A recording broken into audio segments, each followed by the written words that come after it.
Всем привет! Вы на канале Button IT и с вами Саня. Данное видео – это логическое продолжение предыдущего. Там я тестировал разницу скорости загрузок игр с внутреннего жесткого диска и внешнего SSD диска. Ссылка на него будет в описании по подсказке сверху. И снова в этом ролике будет небольшой эксперимент. Недавно прикупил себе SATA 3 SSD диск на 256 гигабайт и специально для ролика бокс с USB 3.1 Gen 1. Такой тип подключения используется на всех моделях PS4. Теперь к сути.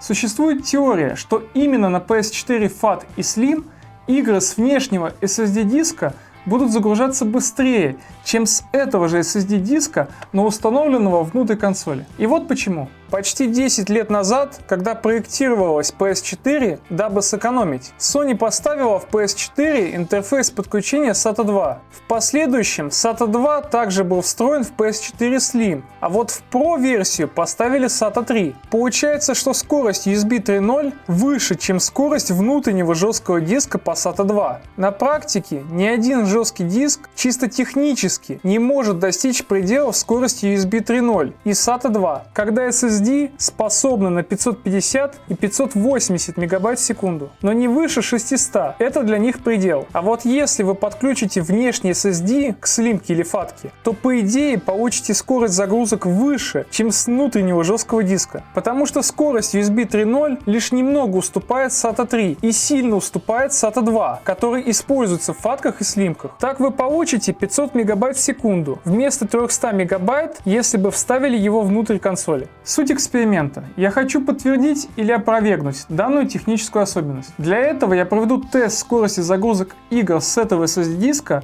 подключенного как внешнее хранилище, а потом установлю его внутрь консоли и проверю скорость загрузок этих же игр. Сравним результаты и выясним, что же быстрее: USB 3.1 плюс SSD или SATA 2 плюс SSD.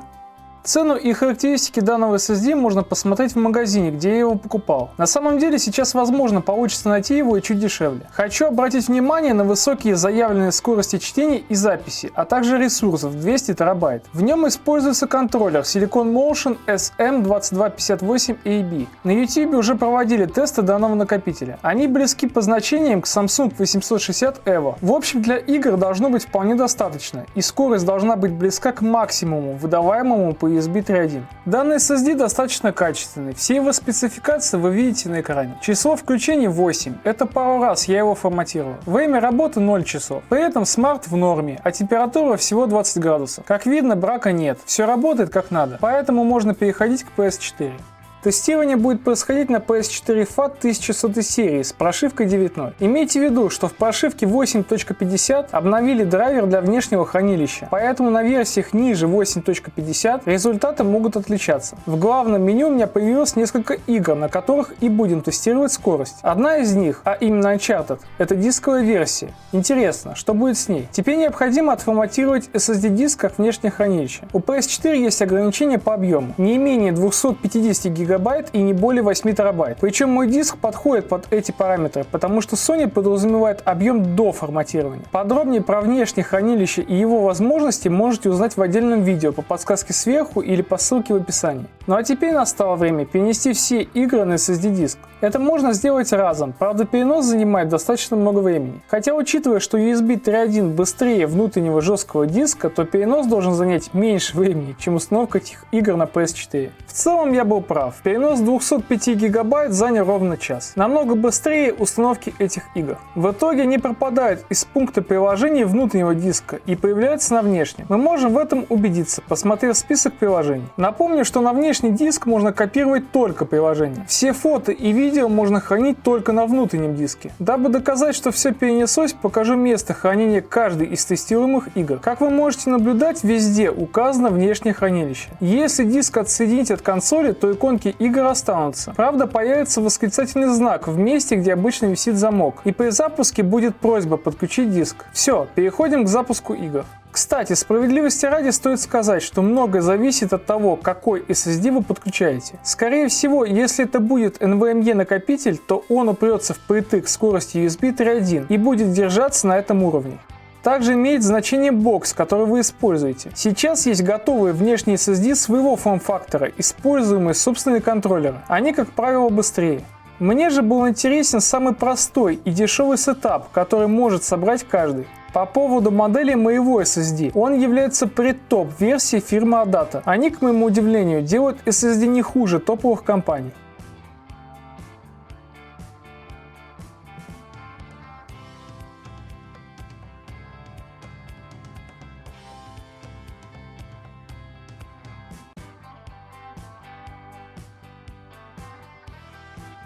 Тесты завершены.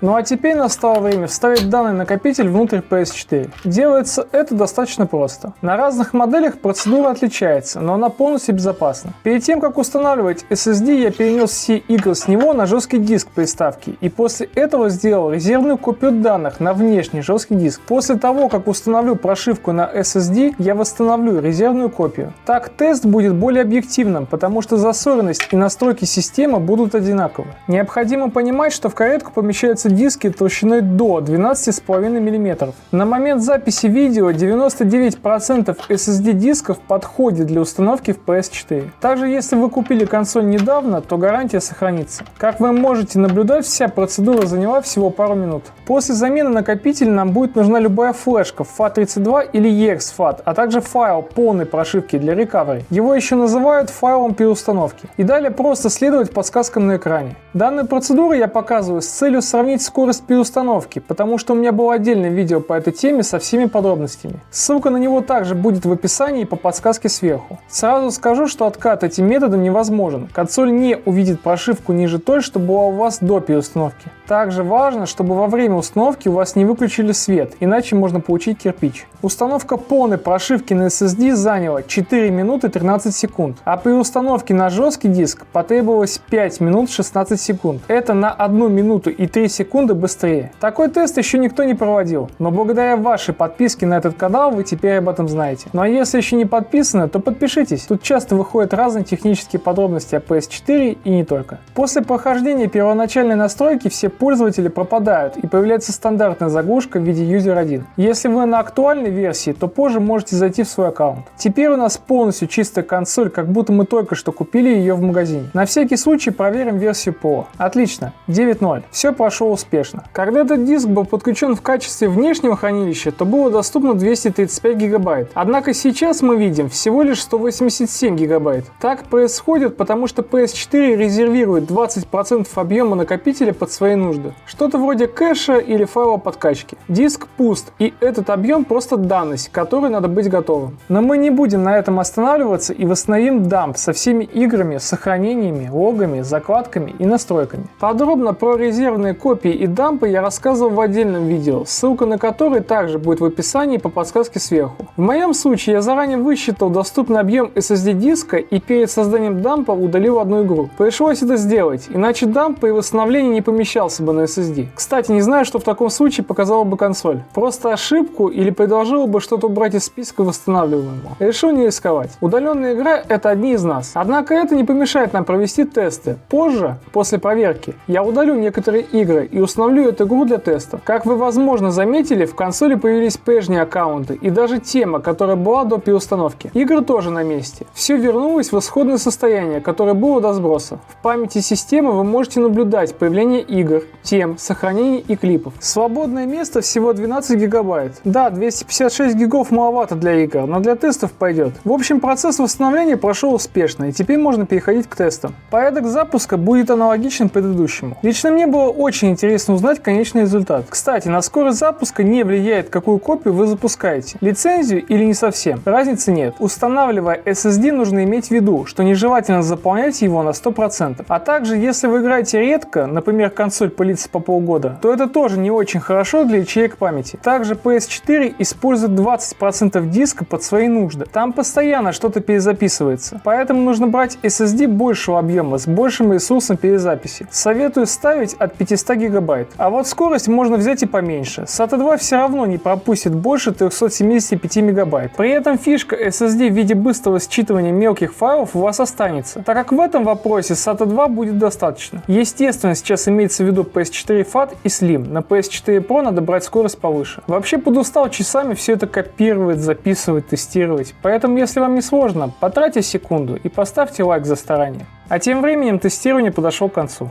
решил не останавливаться на играх и протестировать скорость включения, вход и выход в режим покоя и перезагрузку. Первым будет холодный запуск. Показывать буду по порядку. Сначала жесткий диск, следом SSD. Первоначально скептически относился к этому тесту, считал, что от скорости накопителя мало что зависит. Думал, что решающую роль играет скорость обработки данных. Но знаете, после установки мне бросилось в глаза быстродействие системы. Реально и заметно повысилась отзывчивость. Могу сравнить со 120 Гц на смартфоне. Вот как будто перешел с 60 Гц на 120. Вроде все так же, но плавность выше, да и заходит в менюшки быстрее. На видео это не покажешь. Заметить сможет только тот, кто долго владел консолью. Не скажу, что это уровень PS5 или бросается резко в глаза, но чувствуется. В конце видео будет таблица со всеми результатами, так что не обязательно запоминать время. Показываю просто как доказательство. По поводу шума. Не сказал бы, что стало тише. Да, звук диска пропал, но не сказать, что я его слышал. Шум вентилятора намного выше уровня шума жесткого диска. Но если вас напрягает шуршание, то замена на SSD имеет смысл.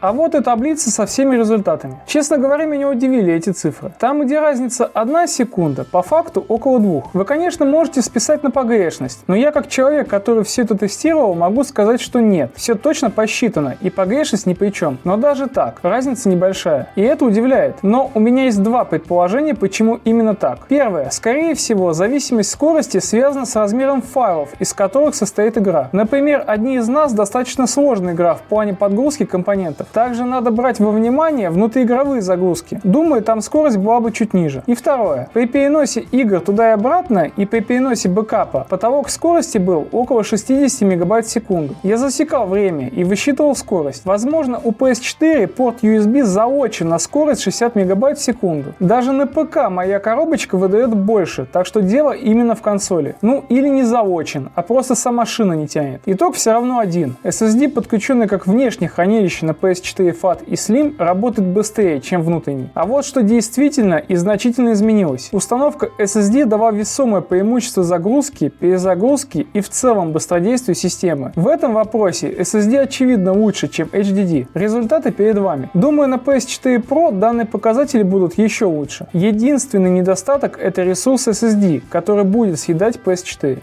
Что ж, миф подтвердился, хоть и не так очевидно, как я думал. Тем, кто скажет, что разница незначительна и в целом не важна, я скажу следующее. Первое. Когда SSD установлен внутрь PS4, то 20% драгоценного объема теряется нуждами системы. Второе. Когда SSD установлен внутрь PS4, то на эти 20% постоянно что-то перезаписывается, что снижает срок службы SSD. Третье. Прироста скорости нет. Наоборот, как внешнее хранилище SSD хоть и немного, но работает быстрее. Это еще одно подтверждение того, что то, что написано на бумаге, часто не совпадает с реальностью. Хоть все и оказалось правдой, но разница должна была быть больше. Собственно, для этого и проводился эксперимент. Знаете, посмотрев на все это, решил прикупить себе еще один SSD-диск, но уже на 512 гигабайт.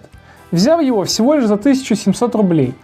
Так-то он стоит 5300, но у меня были свои промутки, как взять его дешевле. Вот думаю, может установить его как внутренний, подкупает быстродействие системы. С другой стороны, все те минусы, которые я описал, меня останавливают.